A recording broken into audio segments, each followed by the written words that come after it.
In mid and late game, one simple but well executed play can be game deciding and win you the whole thing.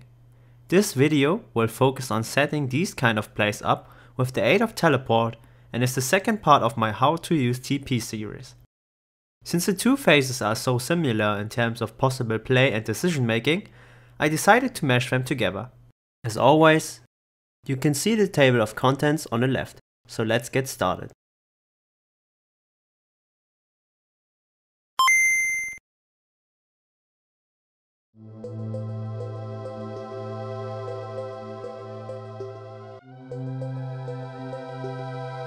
Going into the mid game, the map should be left relatively wide open since most of the turrets have fallen down by now. This enables you to be on one side of the map without being worried that your team gets destroyed on the other side, since you are able to join them without heavy repercussions in most cases.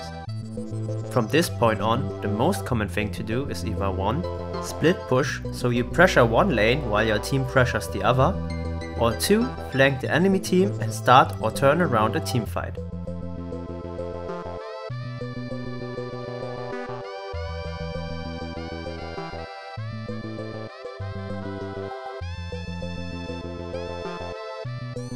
Let's go into option 1 first. Split pushing is the best method of solo carrying without having to interact directly with your team. Means, for example, that if you have auto-filled carries that simply don't know how to position, or your team comp is simply not designed for team fighting, the game is by no means lost, and you can still take it into your hands and carry. This works best with designated duelists that have the ability to smash the enemy in a 1v1, forcing the enemy to respawn with at least 2 members, in which case your own team has the number advantage on the rest of the map. If they don't respawn or simply are not able to, you should be able to harass your enemy to the point that he either has to leave back to base or else you kill him. With this, you should be able to chip down enemy objectives to the point where you somewhat end the game by yourself. To do these things, however, you have to set yourself and your team up in a proper way. Like I mentioned in my previous video, we have to keep one rule in mind. Every different scenario requires a different decision, hence there is no one answer to everything. But I can try and give you some tips. First, the lane to choose to split push. The best lane to split push is simply the one on the opposite side from the objective about to be contested. Means if you want to get Drake, you go top side, and if you want to set up for contesting Baron, you go bot side. This is because if the enemy team decides to deal with you by sending multiple members, your team has a number advantage elsewhere. We will talk about what to do in this situation more later on, but let's go on with point 2 first. The matchup under the current circumstances. Like I mentioned before, designated duelists are best for split pushing since they thrive at this point. If you are not able to beat your opponent 1v1, you won't be able to push him in. Which won't make the next point possible, which is warding and vision. Probably one of the most underrated and disregarded aspects of solo queue. Vision plays a huge role when split pushing, not only for you, but also for your team. If you don't see the enemy coming, you are not able to respond in time properly. If you get caught before your own team can even start grouping around Baron, there's no way to safely contest it. Or even worse, the death timers are so long by now that if the enemies do catch you, they regroup and set up the Baron themselves. Last but not least, communication. It's probably one of the most annoying aspects about solo queue. But League is still a team game, hence it's also one of the most necessary ones.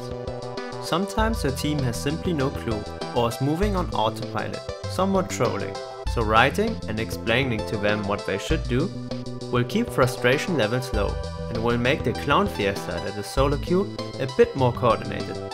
So don't be shy, and also not toxic, about communicating on what's your game plan.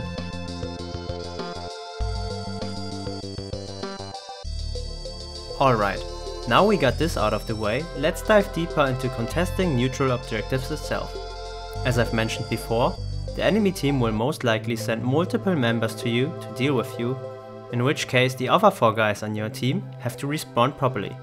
But what if they just rush Baron instead? What if one of your team members got caught before you were even able to set up your split push? In most cases, this forces a response out of you, and the most optimal one is, as always, different for every scenario. That being said, in critical situations, the best way to come out of ahead is to cause incoordination between the enemy team.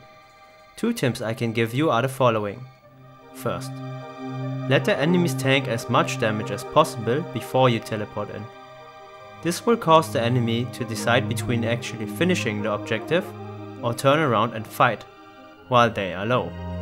This is important because smart players will simply start the Baron just to stop you from split pushing and force you to come to them, while their true plan was to fight from the start. And if they still have most of their HP left, they are likely to win the fight and will be able to finish the Baron afterwards. Second, simply keep pushing. If your team still has the opportunity to slow them down or even stop them from taking the Baron at all, it is often smarter to keep on pushing if you are able to trade objectives like an inhib for it. This again will cause incoordination between the enemy lines, as they have to decide between stopping you by not taking the Baron or trade objectives for it. To exemplify all the things mentioned before, I've prepared the following clip. Let's take a look. After farming enough gold to buy my BF sword, I back to base and communicate to my team on what's the game plan. Warwick is greedy and tries to steal the CS from me instead of defending the Baron, therefore leaving it exposed. But fortunately, he is smart enough to change his idea and at least not show bot. Otherwise, the enemy team would have had 100% confirmation that the Baron is safe to take.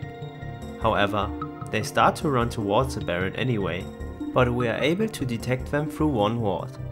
As we don't have vision of the actual pit, I'm forced to teleport almost instantly. Draven is a true MVP and places a pink ward inside the pit, thus I am able to quickly glance over the remaining Baron health.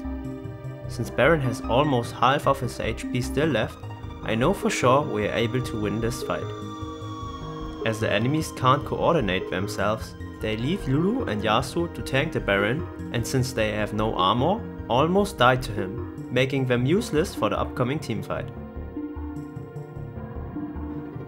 I patiently wait for Twitch to come out of stealth, and as soon that happens, insta-kill him while also dealing massive AoE towards the rest of the team, which also kills Lulu. After cleaning up and a sloppy chase on Yasuo, we finally head towards the Baron and take it. So here's the recap. First, we communicated to our team on what's the plan. After being forced to respond to them initiating the Baron, we teleport and recalculate the situation. Pressuring, we cause incoordination between them and thus leaving them open to our attack.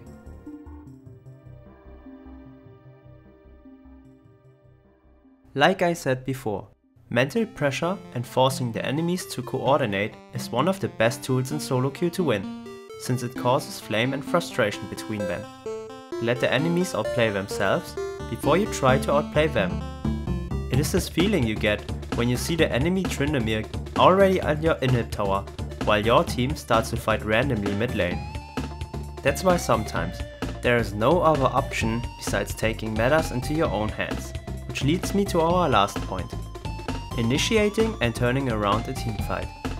When it comes to teamfighting, the most common situations are 1. Starting a fight, or 2. Turning around one.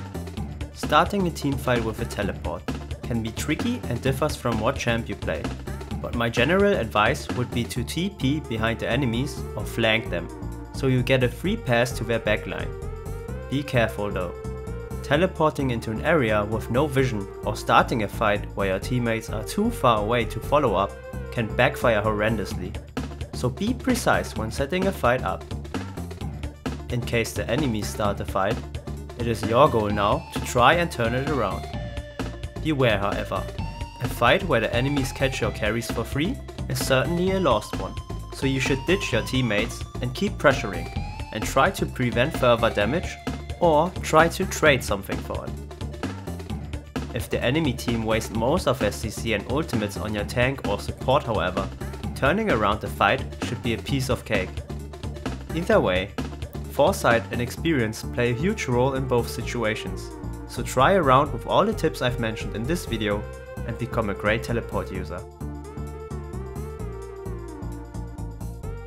Thanks for watching this video till the end.